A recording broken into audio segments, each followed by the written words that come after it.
Намалување на инфлацијата и нејзино позиционирање на 3,5% е предвидено со ребалансот на буџетот, чија расправа во собранието започнува во четврток. Дали предвиденото е реално и што значат овие 3,5% во економијата? Ако сакаме да прикажеме дека цените ги држиме под контрола, ќе кажеме инфлацијата е 3,5%. Меѓутоа, во реалноста ситуацијата е сосема друга. Цените раснат и тоа токму цените на оние неопходни производи за секојдневна употреба раснат со поголем процент од планираната стапка на инфлација. Тоа е суштината на проблемот. Дали стабилната инфлација гарантира и пониски цени, прецена храната и енергенсите? Не.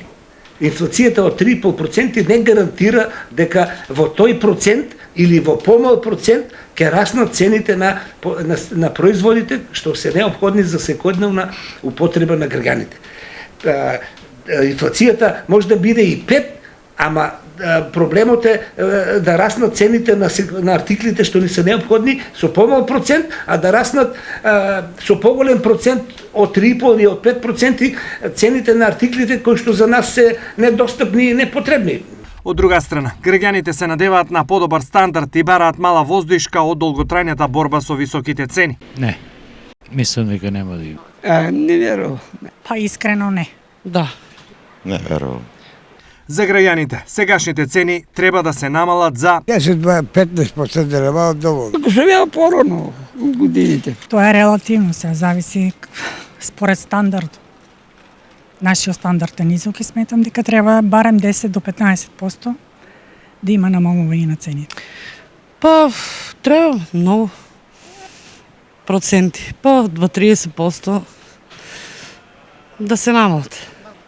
Па зависно од платата, значи ако нашата плата во државата има некоја си загарантирана плата, со таа плата треба луѓето да опстанат, да живеат, да работат и да ги остваруваат своите фундаментални потреби. Па не знам точно проценти, ама поприлично треба да се намалат. Спрема стандардот на граѓаните треба да се намалат. Прехранбените, но и останатите производи во Македонија се едни од најскапите во регионот, но и во Европа. Законот за нефер трговски практики се уште не е во функција, а монополските цени се присутни на секој рафт. Растот на БДП е ревидиран од првично планираниот 3,4% на 2,1%, а инфлацијата е проектирана на ниво од 3,5%. Во втората половина на годината се очекува забавување на растот на инфлацијата, односно стабилизирање на цените на храната и енергенсите, како и поумерен притисок од базичната инфлација.